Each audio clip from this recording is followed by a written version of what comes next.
The book of Genesis is the first book of the Bible, and its storyline divides into two main parts. There is a chapters 1 to 11 which tell the story of God and the whole world, and then there is a chapters 12 to 50 which zoom in and tell the story of God and just one man, Abraham, and then his family. And these two parts are connected by a hinge story at the beginning of chapter 12. And this design, it gives us a clue as to how to understand the message of the book as a whole and how it introduces the story of the whole Bible.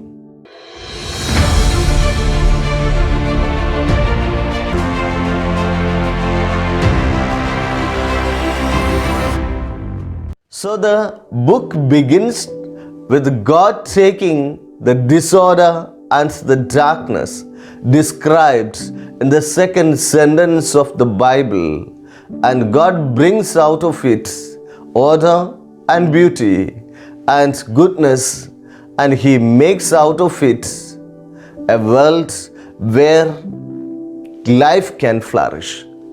And God makes these creatures called humans, or Adam in Hebrew. He makes them in His image, which has to do with their role and purpose in God's world.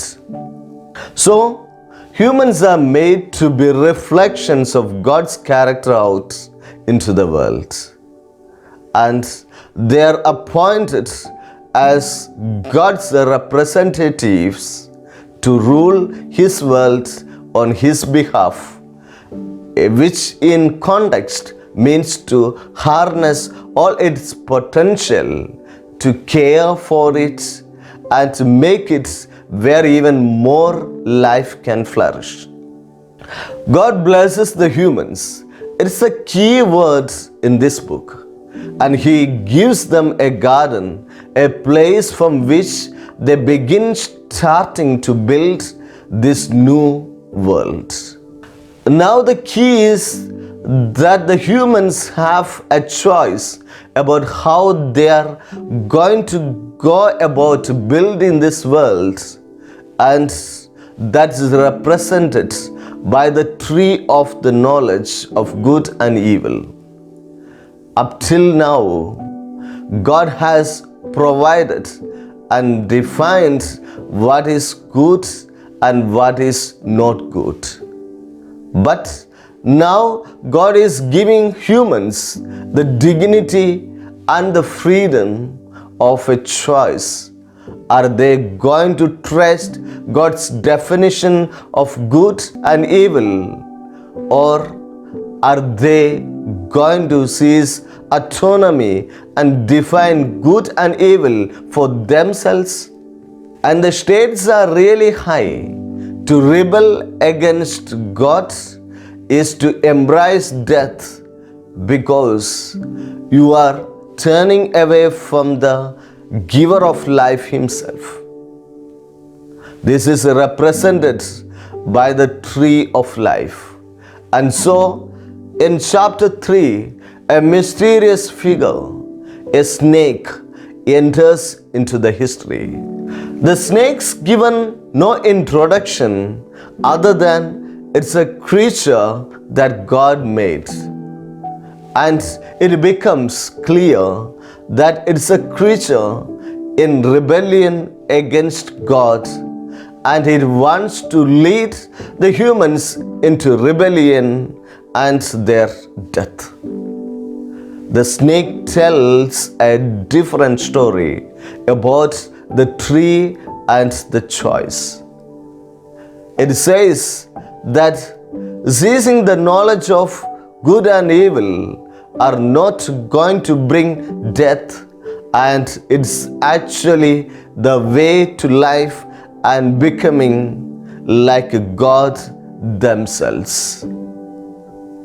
Now, the irony of this is tragic because we know the humans are already like God. They were made to reflect God's image. But instead of trusting God, the humans seize autonomy. They take the knowledge of good and evil for themselves. And in an instant, the whole story spirals out of control. The first casualty is to human relationships. The man and the woman, they suddenly realize how vulnerable they are.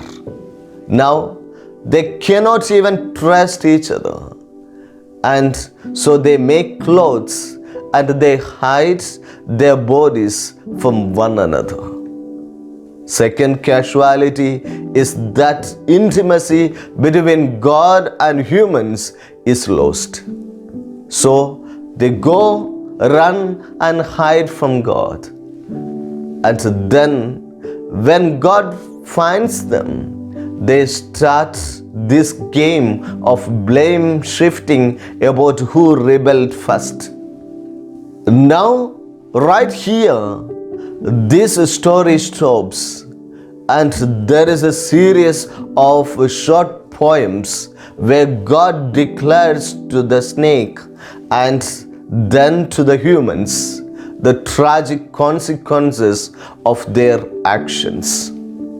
God tells the snake that despite its apparent victory, it is destined for defeat, to eat dust.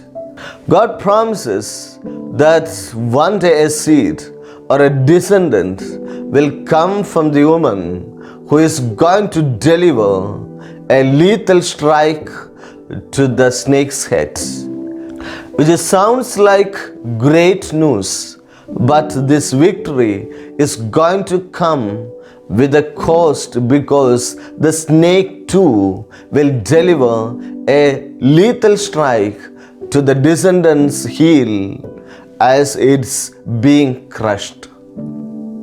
It is a very mysterious promise of this wounded victor, but in the flow of the story so far, you see that this is an act of God's grace. The humans have just rebelled, and what does God do? God promises to rescue them, but this does not erase the consequences of the humans' decision.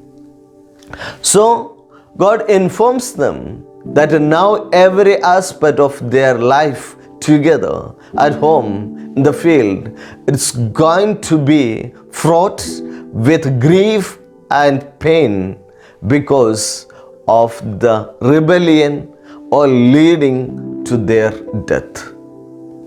From here, the story then spirals downward. Chapters 3 to 11 that trace the widening ripple effects of the rebellion and of human relationships fracturing at every level. So, there is a story of two brothers, Cain and Abel. Cain is so jealous of his brother and he wants to murder him.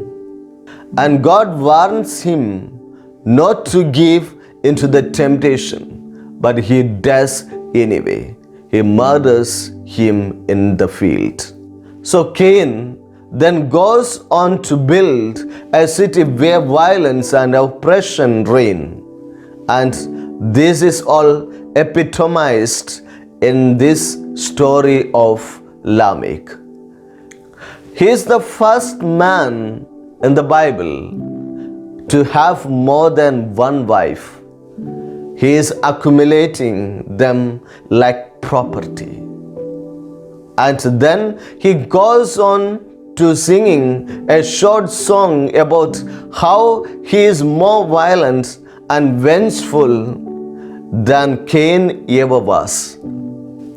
After this, we get an odd story about the sons of God, which could refer to evil angelic beings, or it could refer to ancient kings who claimed that they descended from the gods. And like Lamech, they acquired as many wives as they wanted, and they produced the Nephilim, these great warriors of old. Whichever view is right, the point is that humans are building kingdoms that fill God's world with violence and even more corruption. In response, we are told that God is broken with grief. Humanity is ruining His good world, and they are ruining each other. And so, out of a passion to protect the goodness of His world, He washes it clean of humanity's evil with a great flood. But He protects one blameless human, Noah, and his family, and He commissions him as a new Adam. He repeats the divine blessing and commissions him to go out into the world, and so our hopes are really high. But then Noah fails too. And also in a garden, he goes and he plants a vineyard, and he gets drunk out of his mind.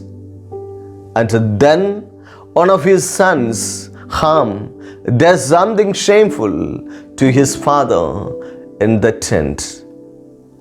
And so here we have our new Adam, naked and ashamed, just like the first. And the downward spirals begins again. It all leads to the foundation of the city of Babylon.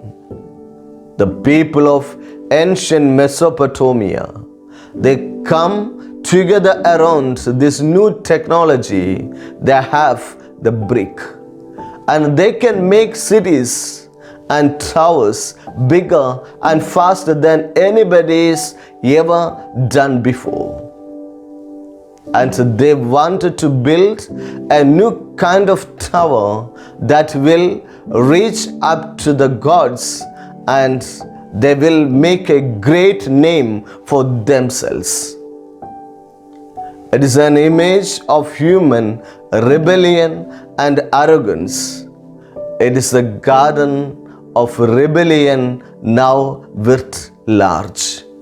And so God humbles their pride and scatters them. Now, this is a diverse group of stories, but you can see they are all exploring the same basic point. God keeps giving humans the chance to do the right thing with His word, and humans keep ruining it.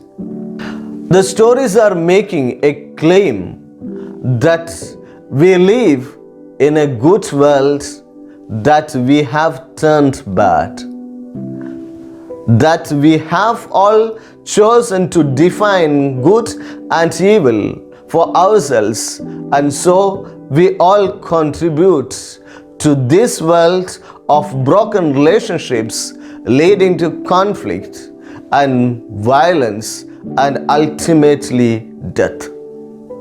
But there is a hope. God promised that one day a descendant would come, the wounded victor, who will defeat evil at its source. And so, despite humanity's evil, God is determined to bless and rescue His world. And so the big question is, of course, what is God going to do? And the next story offers the answer. But for now, that's what Genesis 1 to 11 is all about. May good God bless you. We'll see you next time with another part of Genesis. If this video has been helpful to you, please like, subscribe, and continue to watch Kriba Global, The Lights. Please click the bell icon below. Don't miss any of the powerful content we have in store. If you have a favorite Bible words, please write it in the comments below. Bye.